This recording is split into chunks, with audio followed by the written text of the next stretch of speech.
E aí, pessoal, bom dia para vocês. Estamos iniciando aqui mais uma aula inclusive de Viva São João, Viva São Pedro, né? São João 23, 24, estamos aqui, Viva São João, estamos aqui, Viva São Pedro. E aí, como é que vocês estão? Vocês comeram milho, canjica, os vários tipos de bolos típicos, não é? Como bolo de macaxeira, bolo de milho. E aí, como é que vocês estão, né? E a rotina de estudo de vocês? Pois bem, meu nome é Taliane, sou professora de História, estamos iniciando mais um tema, na verdade, continuação, porque nós temos, na verdade, dois vídeos já falando sobre esse tema, que é teorias do século XIX.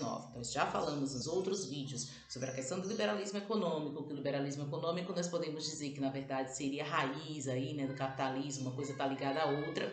Nós temos também aquela questão do socialismo, socialismo científico, socialismo utópico, e nós tivemos também aquela questão do anarquismo. Hoje nós vamos continuar, nós vamos continuar com essa questão das doutrinas do século XIX. E aí, o que acontece? Como é que nós vamos fazer? Pois bem, nós vamos tratar hoje, neste clima de São João, neste clima de animação, sobre algumas temáticas. Quais são essas temáticas, professora? A doutrina social da igreja, e vamos tratar do nacionalismo. Também nós vamos falar sobre outras teorias que se destacaram na ciência, que se destacaram nas pesquisas, na parte social, na parte da literatura também, nas artes, tá? O século XIX foi recheado de muitas contribuições importantíssimas para a gente. Então, também nós vamos discutir sobre as teorias do século XIX. O tema é sobre o racismo também. Racismo que ficou muito em voga, tá, pessoal? E aí, professora, o que acontece, então, em relação a essas contribuições, né, extremamente importantes para o nosso cotidiano, inclusive a questão do racismo, que, né, em 2020 nós presenciamos a questão dos Estados Unidos, do assassinato ao George Floyd, né? Espero que vocês estejam também acompanhando esses noticiários, porque tudo isso recheia, tudo isso contribui para a nossa jornada. Não é isso, pessoal? Então, nós vamos tratar justamente sobre a doutrina social da igreja, sobre o nacionalismo, e aí é nesse clima, na verdade, de São João, é nesse clima de São Pedro, é nesse clima realmente, né, dos festejos juninos que nós vamos continuar a nossa jornada. Nós estamos aqui no vídeo parte 3 falando sobre o tema teorias do século XIX. E aí essas teorias, elas permeiam sobre as questões econômicas, sobre as questões culturais, né, artísticas, sobre as questões históricas, sobre as questões científicas também. Vamos lá, pessoal? Vocês estão prontos para a gente continuar a debater? Vocês vão ver aí que no livro de vocês, o livro 2, unidade 4, tem o tema nacionalismo e revoluções. Pois é, esses temas foram muito importantes, porque é a partir desses temas que nós vamos ver, na verdade, muitas revoluções, tá? Nós vamos ver que por conta dessa questão do nacionalismo foi surgindo, na verdade, aquele processo de unificação, né, italiana, alemã. A gente vai ver que vai surgir, na verdade, um sentimento nacionalista em muitas colônias latino-americanas. Então, tudo isso, né, contribuiu aí século XIX, século XX para uma mudança de consciência da população, ok? Vamos continuar a nossa jornada na parte 3 do tema nacionalismo e revoluções, falando sobre as teorias do século XIX? Eu espero que sim. Vamos lá? Vamos começar? Pois bem, pessoal, então iniciando aí a doutrina social da igreja, assim como o socialismo, que nós vimos o socialismo utópico, que era mais tido como um sonho, como uma idealização, né, tido como alguns também como uma ilusão. A doutrina social da igreja, né, junto com essa questão do socialismo utópico, a questão do socialismo científico, que foi também preconizado por Marx e por Engels, eles pensavam sobre uma questão social mesmo, de tentar melhorar as condições de vida da população. A Igreja Católica, ela não pensava tanto em uma mudança estrutural em relação à política em si, mas a doutrina social queria, na verdade, afastar Estado e Igreja. Porque o que acontece? Durante muitos e muitos anos, e inclusive a gente viu refletido muito aqui na política brasileira, galerinha do oitavo, existia uma união entre o Estado e a igreja. Então os dois andavam, né, juntinhos. Muitas das determinações, né, do que deveria ou não ter na igreja, e o Estado, né, fazia suas contribuições, assim também como a igreja muitas vezes podia opinar nas questões do Estado. Inclusive, durante muito tempo, membros da igreja fizeram parte também do cenário político. É só a gente lembrar da Revolução Francesa, em que nós tínhamos três classes sociais: o clero, a nobreza e a burguesia, sabendo que o clero e a nobreza andavam juntinhos ali, ó, com o rei que tinha o poder absolutista. Lembra? Até vinha Napoleão Bonaparte, até vinha o processo de Revolução Francesa, era napoleônica. E a gente vê que a França do século XIX vai passar por muitas transformações. Pois bem, pessoal do oitavo ano, eu digo sempre que a série, né, o oitavo ano, é uma série que a gente percebe que tem muitas teorias que são importantes, muitas contribuições, né, muita coisa, muita teoria, muita prática também. A gente vê a era das revoluções, né, no oitavo ano.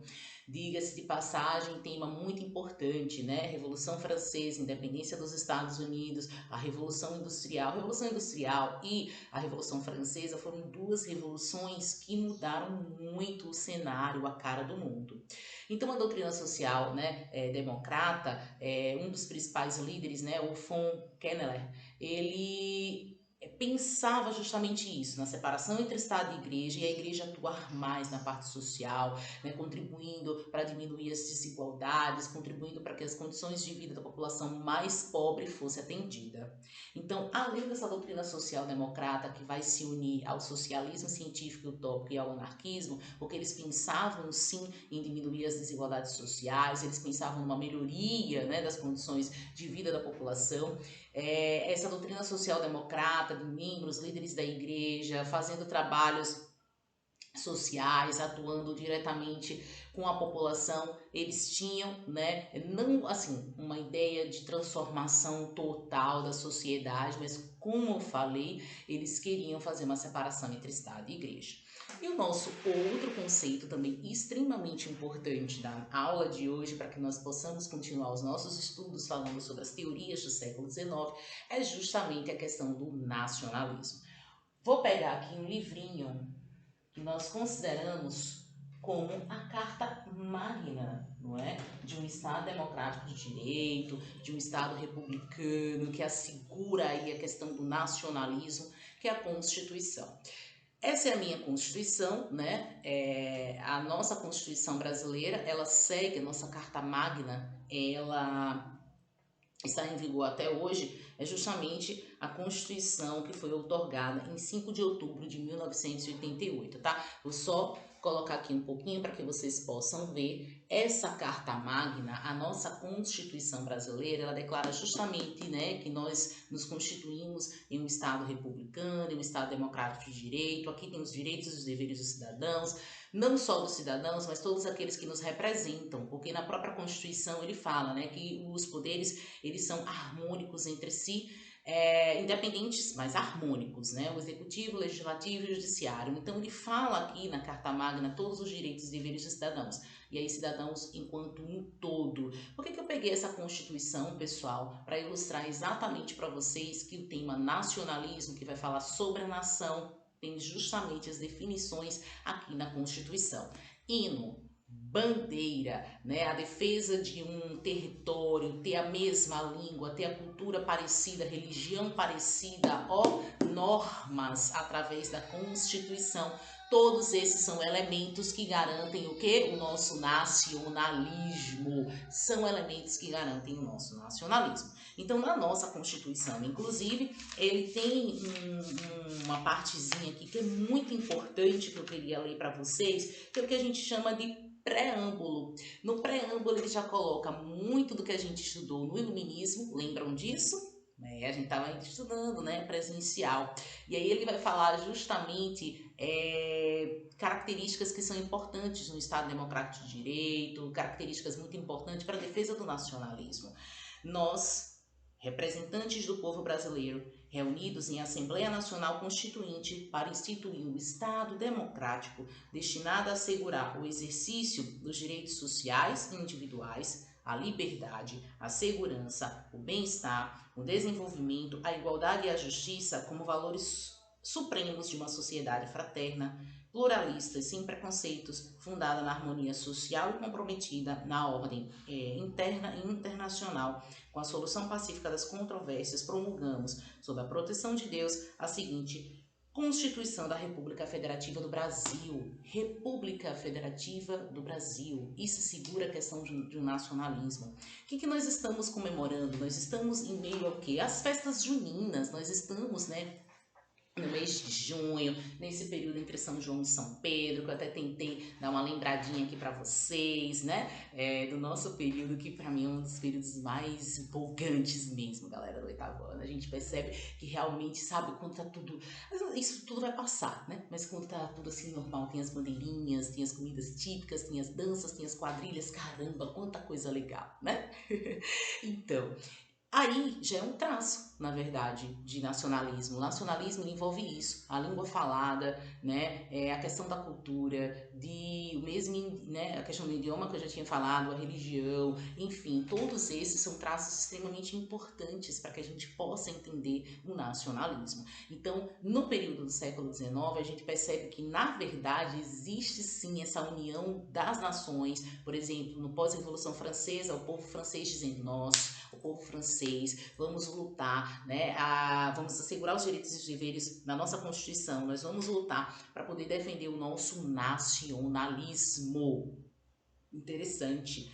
Inclusive no Brasil, por isso que teve a Inconfidência Mineira que nós estudamos em sala e a Conjuração Baiana, antes dessa ideia de nação, de união do povo, né, para defender uma mesma língua, a pátria, o hino, a bandeira, o sangue, né, a questão do território. Antes de tudo isso que a gente via no Brasil, eram algumas regiões defendendo o povo daquela região. Então, por exemplo, nós tínhamos a questão dos mineiros fazendo a defesa de Minas, dos pernambucanos fazendo a defesa de Pernambuco, dos baianos fazendo a defesa da Bahia, mas a gente não via, né, uma ideia de baianos defendendo a unidade nacional, o Brasil. A gente não via, por exemplo, o pessoal de Minas Gerais querendo uma independência do Brasil de Portugal, e sim Minas do Brasil. Né? E na Inconfidência Mineira, por exemplo, nós estudamos a questão de que eles queriam realmente fundar uma nova capital, São João del Rei, né? Eles queriam criar universidades, mas eles queriam tudo isso separando Minas do Brasil.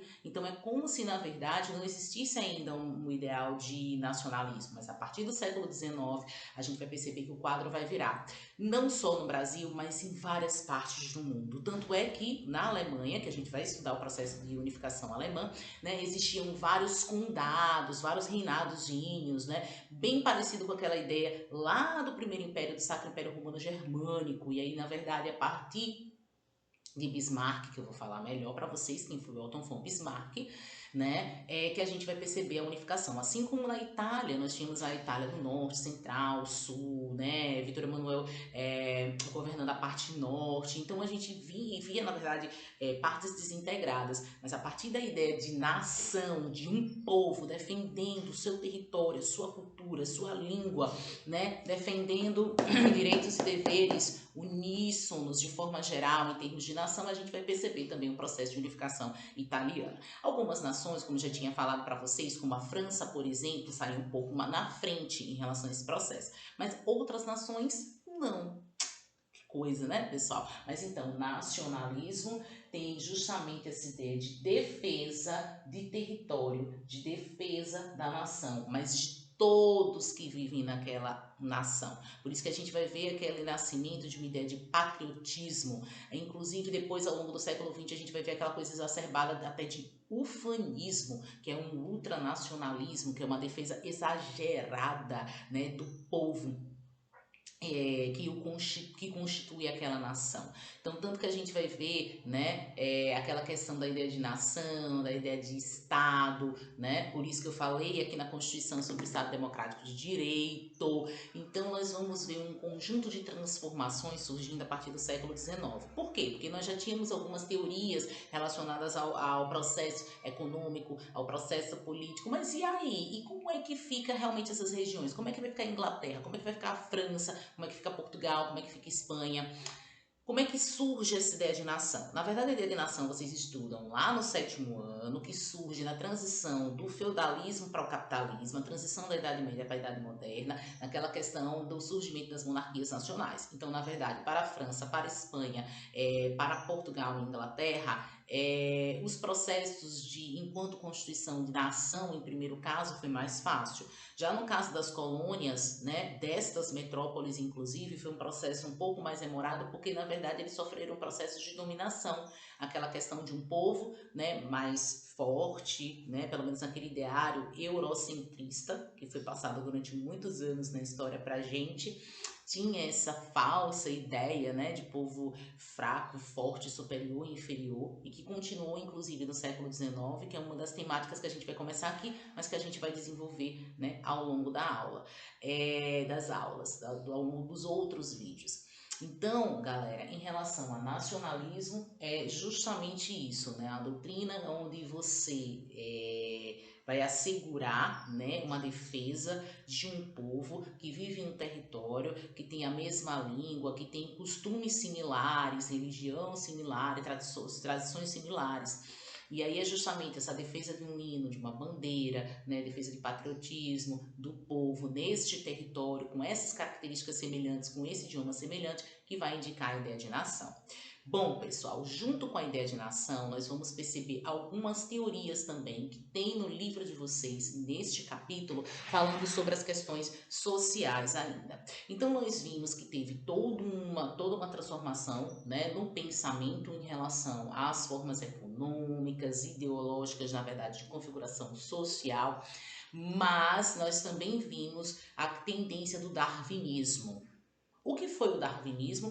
O darwinismo foi uma teoria criada por Charles Darwin, que vocês estudam isso em ciências e em biologia também, no qual Charles Darwin, né, ele foi um grande pesquisador, biólogo, e ele começou a analisar o comportamento das espécies, mas o comportamento biológico das espécies, e ele percebeu que nossas espécies, as espécies dos seres vivos de forma geral, ou seja, né, nós seres humanos, os animais, os vegetais, todos nós temos características para que nós possamos sobreviver, né, de forma adaptativa no meio ambiente. Então, por exemplo, ele percebeu que as aves tinham vários bicos diferentes porque estavam adaptados à forma de alimentação delas. Então, um bico mais curto, um bico mais longo, um bico mais achatado, um bico mais afiado. Então, tudo isso era uma forma de adaptação para o tipo de alimentação de cada ave.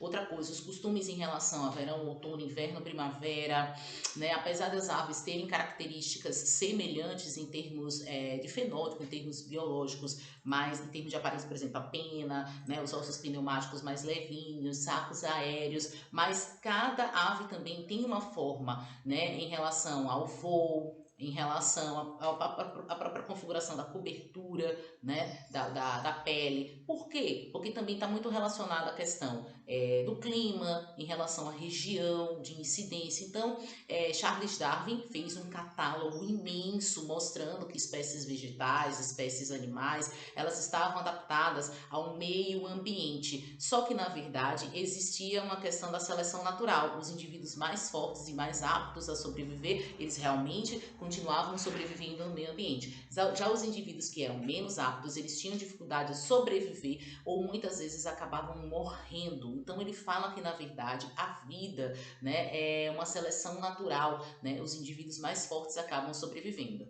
E essa teoria de Charles Darwin, que foi uma teoria biológica, volto a dizer para vocês, vocês vão estudar isso mais aprofundado em biologia, mas nas teorias sociais traduziu esse darwinismo da seleção natural, dos indivíduos mais fortes e mais aptos a sobreviver ao meio ambiente, foi traduzido para as ciências sociais. E foi traduzido para as ciências sociais, galerinha, com o nome de darwinismo social.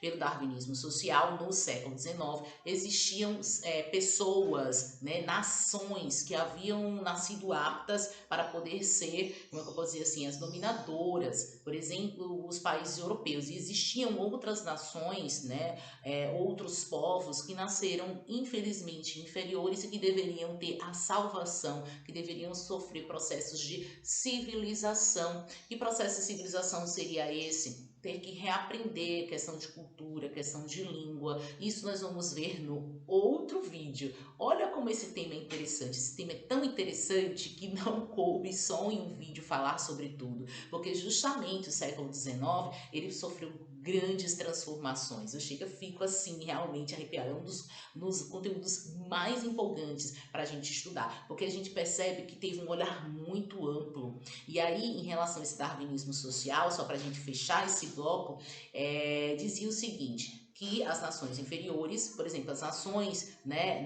os povos africanos, os povos asiáticos, eles deveriam sim sofrer a dominação, porque na verdade eles iriam passar por uma ação civilizadora, uma missão civilizadora, tá? Um processo civilizatório, que seria inclusive um processo de salvação, entre aspas, dessas nações. Então, por isso que no século XIX, nós vamos estudar lá na frente, que vai surgir o chamado imperialismo ou neocolonialismo no século XIX, que consistiu, galera, exatamente, né, em ser um novo processo de colonização, porque o processo de colonização a gente estuda lá, né, no sétimo, falando sobre as colônias na Ásia, né, na África, o descobrimento da América. Só que a gente vai ver um novo processo de colonização defendido, inclusive acobertado por essa teoria, né, científica, com todo um estudo, que era o darwinismo social.